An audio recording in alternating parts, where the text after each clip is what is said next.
औज़ु बिल्लाहि मिनश शैतानिर रजीम बिस्मिल्लाहिर रहमानिर रहीम वसल्लल्लाहु अलैहि या वली अल असर अदरिकना वला तौलिकना। नाज़रीन सलामुन अलैकुम। ગૈબતના જમાનાનો એક અદબ છે ઇમામે અસર અલૈહિસ્સલામનો ઇંતજાર કરવો। રિવાયતોમાં એ લોકોની ખૂબ જ ફઝીલતો બયાન કરવામાં આવી છે કે જેઓ ગૈબતના જમાનામાં ઇમામે અસર અલૈહિસ્સલામની ઇમામતનો અકીદો ધરાવે છે અને તેના ઉપર સાબિત કદમ રહે છે। હઝરત રસૂલ ખુદા સલ્લલ્લાહુ અલૈહિ વસલ્લમ ફરમાવે છે કે એ શખ્સ માટે જન્નતની ખુશખબરી છે કે જે મારા અહેલે બેત અલૈહિસ્સલામમાંથી કાયમ અલૈહિસ્સલામના જમાનાને પામે અને ગૈબતમાં તેમની ઇમામત ઉપર સાબિત કદમ રહે, તેમના દોસ્તોથી દોસ્તી રાખે અને તેમના દુશ્મનોથી દુશ્મની રાખે। આવો શખ્સ મારા દોસ્તોમાંથી છે અને મારો મહેબૂબ છે અને કયામતના દિવસે મારી ઉમ્મતના સૌથી ઇજ્જતદાર લોકોમાંથી હશે। કયામતના મેદાનમાં હજરત રસૂલ ખુદા સલ્લલ્લાહુ અલૈહિ વસલ્લમની બધી ઉમ્મત હાજર હશે। તેમાંથી સૌથી વધારે ઇજ્જતદાર, ખાસ અને મોહતરમ તે શખ્સ હશે જે ગૈબતના જમાનામાં ઇમામે અસર અલૈહિસ્સલામની ઇમામત ઉપર સાબિત કદમ હશે। બીજી રિવાયતોમાં હજરત રસૂલ ખુદા સલ્લલ્લાહુ અલૈહિ વસલ્લમે ઇંતજારને પોતાની ઉમ્મતનો સૌથી શ્રેષ્ઠ અમલ કહ્યો છે અને સૌથી શ્રેષ્ઠ ઇબાદત કરાર દીધી છે। હજરત ઇમામ જાફર સાદિક અલૈહિસ્સલામે ઇંતજારની ફઝીલતમાં કંઈક આ પ્રમાણે બયાન ફરમાવ્યું છે।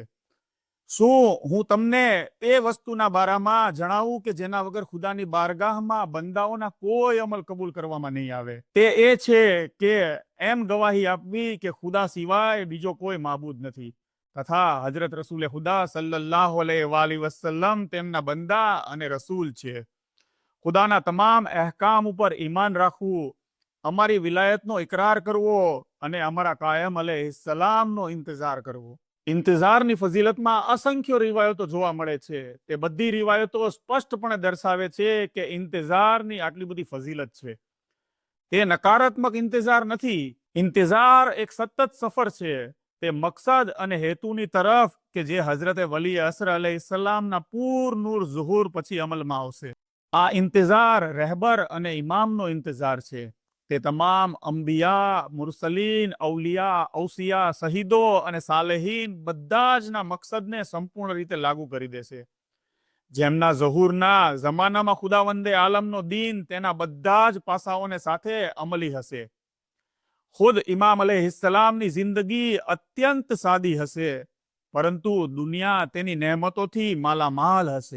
ઇંતજારનું એક કામ પોતાના નફ્સને, પોતાના જાહેર અને બાતિનને એ તમામ બાબતો બદ અખલાક અને બદ સિફતથી પાક કરવું જે ઇમામે અસર અલૈહિસ્સલામને નાપસંદ છે।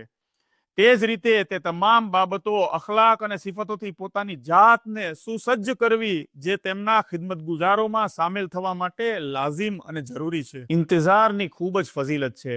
ઇંતજાર એટલે આપણે આપણી જાતને ગુનાહોથી બચાવવી જોઈએ અને ઇમામ અલૈહિસ્સલામ માટે આપણી જાતને તૈયાર કરવી જોઈએ। તો આવો અલ્લાહ તબારક વ તઆલા પાસે આપણે દુઆ કરીએ કે ઇમામ અલૈહિસ્સલામના ઝહૂરમાં જલ્દી થાય અને તેમના નાસિર વ મદદગારમાં આપણો શુમાર થાય।